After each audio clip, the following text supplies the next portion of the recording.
आदर्श राज्य और राज्य की अवधारणा एक ही बात है। आदर्श राज्य या राज्य की अवधारणा, तो आप देखिए, आप दोनों लिखना पड़ेगा। रिपब्लिक में जो प्लेटो ने लिखा वो आदर्श राज्य लिखा, तो कुछ आदर्श राज्य लिखना पड़ेगा। द लाज में उसने व्यवहारिक बात लिखा, फिर व्यवहारिक बात लिखना पड़ेगा। ये प्रश्न हुआ, फुल क्वेश्चन आया होगा। फिर इसके बाद जो है तीसरा चीज कह रहा है कि वर्तमान में उसकी क्या प्रासंगिकता है। तो आप देखा जाए तो अब दोनों आपने लिख दिया, तो दोनों को ले जाकर वर्तमान से जोड़कर कुछ प्रासंगिकता लिख दिया जाएगा। तभी जैसे मैं बनाया था कि प्लेटो की प्रासंगिकता में लिखवाऊंगा, तो उससे ले जाकर उसको सेट कर दीजिएगा। अब चाहे चलिए, प्लेटो का आदर्श राज्य पहले भूमिका, फिर इसके बाद इसकी विशेषता,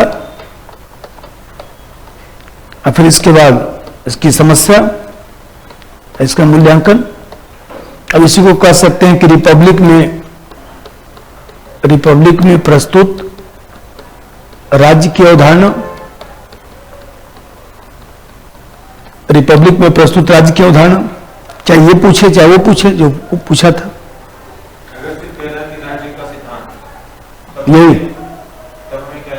यही लिखना है, आदर्श राज्य।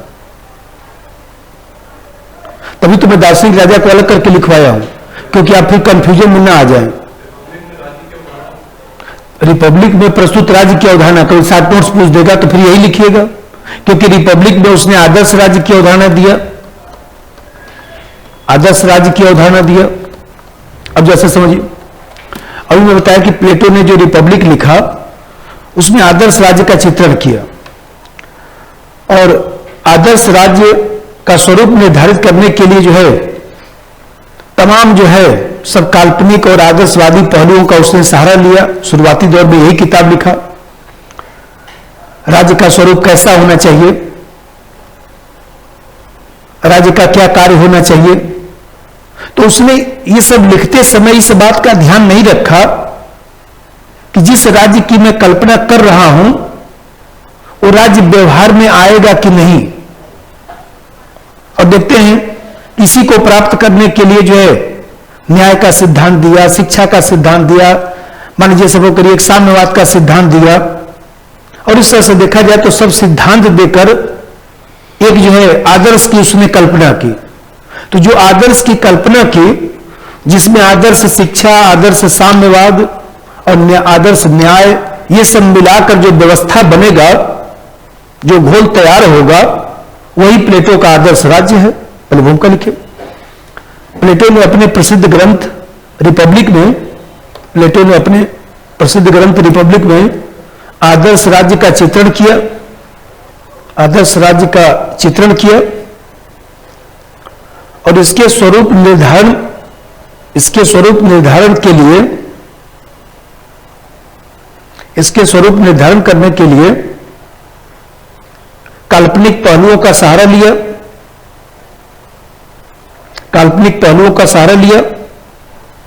अर्थात राज्य का स्वरूप कैसा होना चाहिए, राज्य का स्वरूप कैसा होना चाहिए, राज्य का क्या कार्य होना चाहिए, राज्य का क्या कार्य होना चाहिए, आदि बातों के निर्धारण में व्यवहारिक पहलुओं का ध्यान नहीं रखा। न्याय शिक्षा का ध्यान नहीं रखा। न्याय शिक्षा साम्यवाद, न्याय शिक्षा साम्यवाद आदि सिद्धांत जिस लक्ष्य की ओर ले जाते हैं उसे आदर्श राज्य माना। मतलब कल बताया था कि जैसे न्याय है, और न्याय की प्राप्ति करने के लिए शिक्षा, न्याय प्राप्ति करने के लिए जो है वो साम्यवाद। तो ये जो हम लोग शिक्षा के माध्यम से गुणों का विकास होगा, और इस ये गुण में निरंतरता बनी रहेगी, निरंतरता बनी रहेगी। निरंतरता कब बनी रहेगी? जब हम साम्यवाद को अपना लें।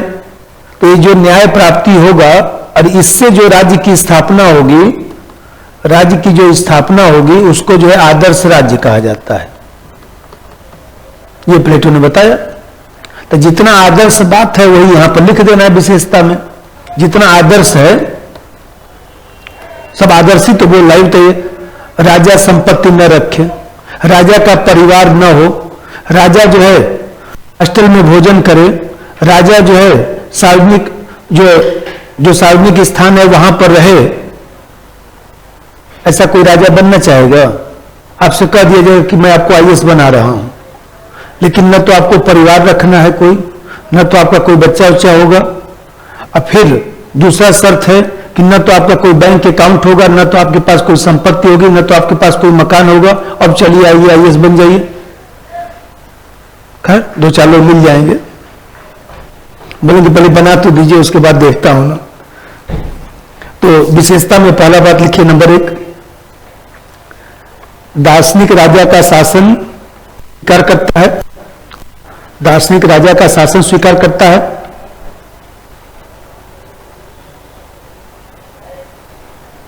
और ऐसा शासक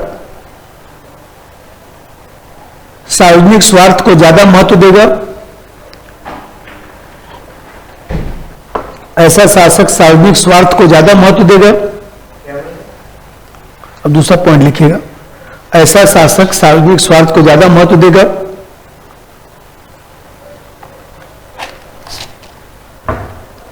सार्वजनिक स्वार्थ को ज्यादा महत्व देगा,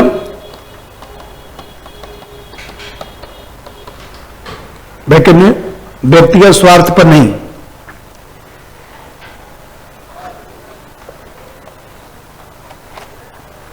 जितना पढ़े थे उसी को लिख देना है बस, और कुछ नहीं करना है।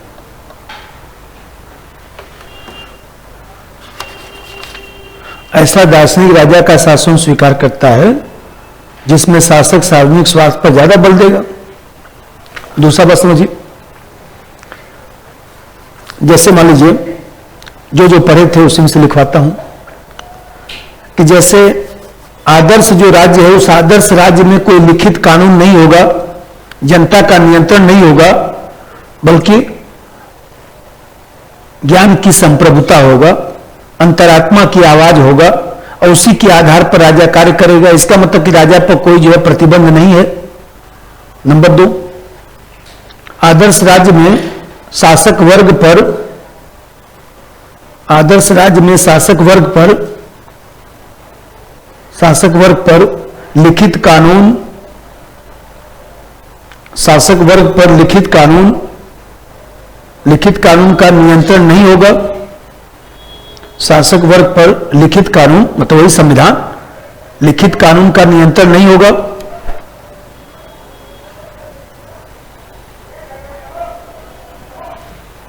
लिखित कानून का नियंत्रण नहीं होगा,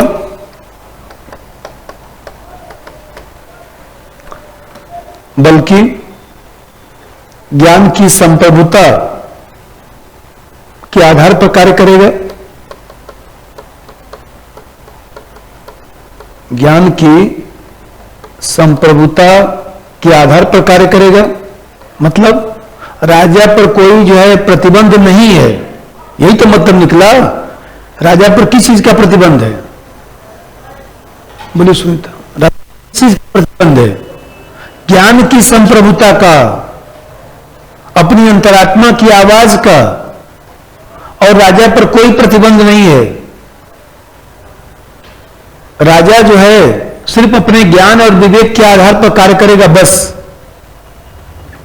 अब तीसरा बात देखिए, अभी बता रहा था कि ये जो आदर्श राज्य है, ये जो आदर्श राज्य है वो न्याय पर आधारित होगा। नंबर 3, आदर्श राज्य न्याय पर आधारित होगा। आदर्श राज्य न्याय पर आधारित होगा, जहां प्रत्येक व्यक्ति अपने निर्धारित कर्तव्यों का पालन करेंगे, जहां प्रत्येक व्यक्ति अपने निर्धारित कर्तव्यों का पालन करेंगे, अपने निर्धारित कर्तव्यों का पालन करेंगे। इसमें देखिए, आदर्श राज्य में नागरिकों को 3 वर्गों में बांटता है। एक हो गया शासक वर्ग, दूसरा हो गया सैनिक वर्ग, और तीसरा हो गया उत्पादक वर्ग। नंबर 3, थोड़ा स्पीड बढ़ाइए, राइटिंग बिगाड़िए, राइटिंग बिगड़ जाएगा, कोई बात नहीं, पढ़ने में आना चाहिए बस। तो आपको पेंटर थोड़े बनना है। राइटिंग ज्यादा अच्छा खराब से कोई फर्क नहीं पड़ता है, ये अपने दिमाग से हटाइए। राइटिंग पढ़ में आना चाहिए बस। पढ़ जाए, पता चले कि हमारी जैसे राइटिंग न लिखिए। हमारा तो आधा पढ़ में नहीं आता है, तो सबसे बड़ी समस्या है। ढंग से लिख दे स्पीड से तो पढ़ में ही नहीं आएगा। लेकिन हमारा कंप्यूटर वाला जो है उसको कोई फर्क नहीं पड़ता है, मैं चाहे जितनी स्पीड से लिख दूं वो गलती होती कुछ नहीं करता, एकदम उसको 15 साल से वो करते करते सब जान गया है कि कहाँ र घूमेगा कहाँ स घूमेगा, सब सेट है उसको। इसलिए मैं भी उसको बदलता नहीं हूँ, क्योंकि दूसरा आएगा तो हमको परेशान कर देगा। क्योंकि मैं मान लीजिए पेपर बनवाता हूँ, इतना आप लोग का चेक होता है, इतना फुल टेस्ट होता है, इतना ये होता है। अब सोचिए मेरे पास उतना समय कहाँ होता है, सुबह से शाम तक पढ़ाना, उसमें से 72 काम और भी है। अब जैसा समझिए, देखिए आदर्श राज्य में नागरिकों को 3 वर्गों में बांटा गया है। आदर्श राज्य में नागरिकों को 3 वर्गों में बांटा गया है, शासक वर्ग, सैनिक वर्ग तथा उत्पादक वर्ग। शासक वर्ग, सैनिक वर्ग तथा उत्पादक वर्ग। व्याख्या तो लिख लेंगे ना, शासक वर्ग, सैनिक वर्ग, उत्पादक वर्ग। भाई जो 2 वर्ग हैं उनको जो है संरक्षक वर्ग कहता है, और उनको कहता है कि उनके पास परिवार और संपत्ति नहीं होनी चाहिए। और जो तीसरा वर्ग है उसमें जो है व्यापारी, श्रमिक, किसान, ये सब लोग आएंगे, और उनके पास जो है वो संपत्ति भी हो सकता है, उनके पास परिवार भी हो सकता है। अब जरा देखिए, अब शिक्षा व्यवस्था से भी जोड़कर अगला पॉइंट, शिक्षा व्यवस्था पर राज्य का नियंत्रण करना चाहता है। जितना पढ़े थे वही सब लिख दीजिएगा। शिक्षा व्यवस्था पर राज्य का नियंत्रण करना चाहता है। शिक्षा व्यवस्था पर राज्य का नियंत्रण करना चाहता है, जिससे शिक्षा राज्य की प्रकृति और आवश्यकता के अनुकूल बन सके। जिससे शिक्षा राज्य की प्रकृति और आवश्यकता के अनुकूल बन सके। राज्य की प्रकृति और आवश्यकता के अनुकूल बन सके, और साथ ही स्त्री पुरुष को समान अधिकार देना चाहता है। साथ ही स्त्री पुरुष को समान अधिकार देना चाहता है। स्त्री पुरुष को समान अधिकार देना चाहता है।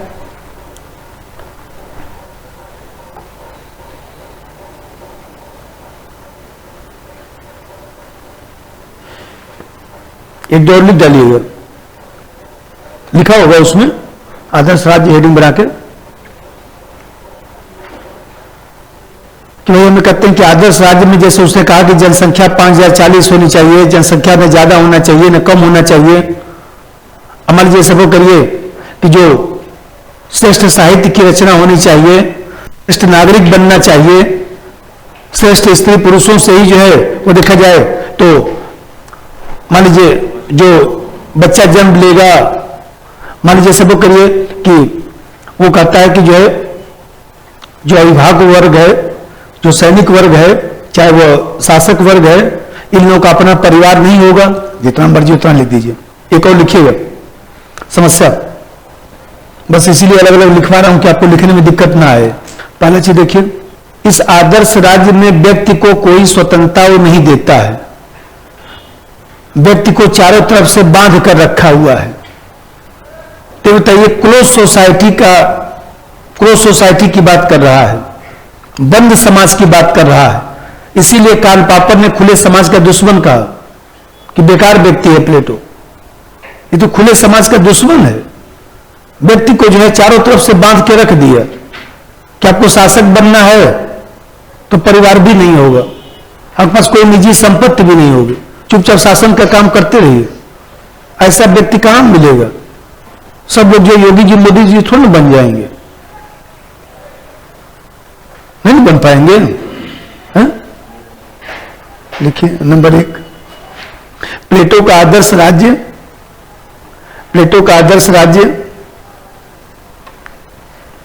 व्यक्ति को आवश्यक स्वतंत्रता प्रदान नहीं करता,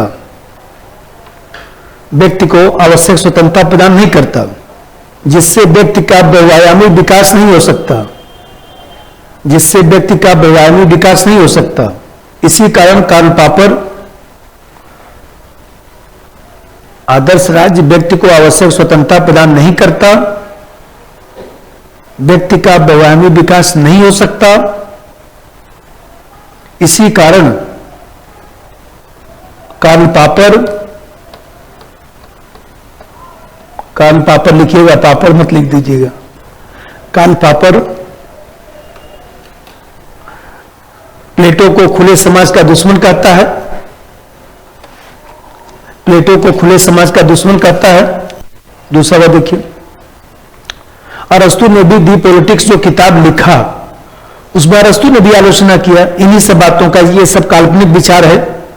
उसने कहा कि राज्य में जो है, राज्य में एकता स्थापित करना और राज्य की एकता अखंडता के लिए इतनी कुर्बानी देना, ऐसा व्यक्ति जीकर क्या करेगा? अरे ये बताइए, जीवन का मतलब होता है कि थोड़ा सा कुछ लगना चाहिए ना, खाना पीना घूमना इधर उधर थोड़ा सा लगना चाहिए ना कि जीवन अच्छा से कट गया। ये क्या मतलब कि जो है आप जो है शासक बन गए तो इसका मतलब कि देश के लिए शहीद हो गए? ऐसे जीवन से क्या फायदा है? अरस्तु लिखिए, नंबर 2 लिखिए। अरस्तु ने अपने ग्रंथ दी पॉलिटिक्स में आदर्श राज्य की आलोचना की। दी पॉलिटिक्स में आदर्श राज्य की आलोचना की। अरस्तु ने अपने ग्रंथ दी पॉलिटिक्स में, अरस्तु या अरिस्टोटल एक ही बात है, अरस्तु को ही अंग्रेजी में अरिस्टोटल कहते हैं। अरस्तु ने दी पॉलिटिक्स में आदर्श राज्य की आलोचना की और कहा कि यह काल्पनिक विचार है।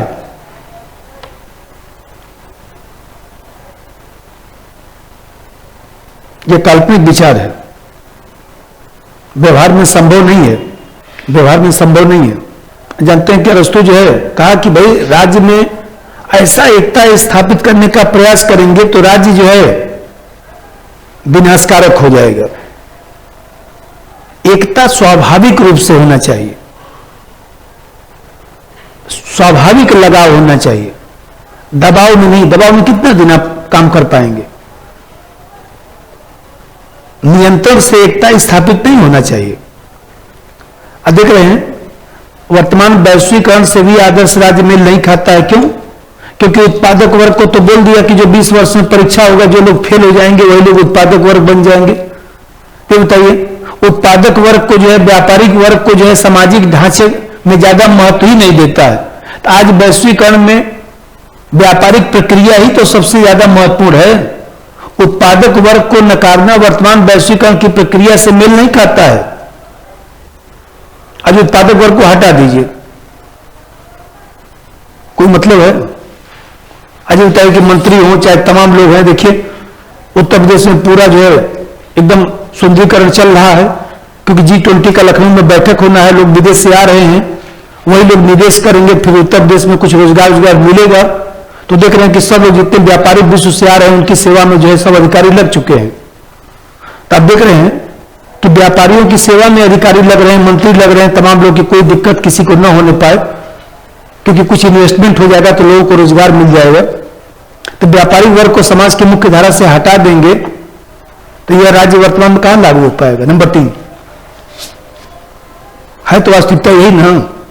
लिखिए नंबर 3, प्लेटो उत्पादक वर्ग की उपेक्षा कर रहा है, उत्पादक वर्ग की उपेक्षा कर रहा है, उत्पादक वर्ग की उपेक्षा कर रहा है। इसे सामाजिक ढांचे में ज्यादा महत्व नहीं देता, इसे सामाजिक ढांचे में ज्यादा महत्व नहीं देता, जिसके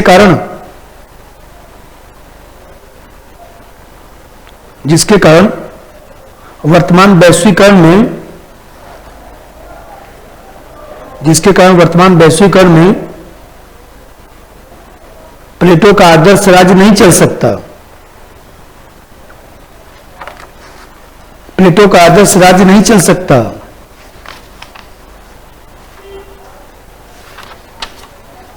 प्लेटो का आदर्श राज्य नहीं चल सकता।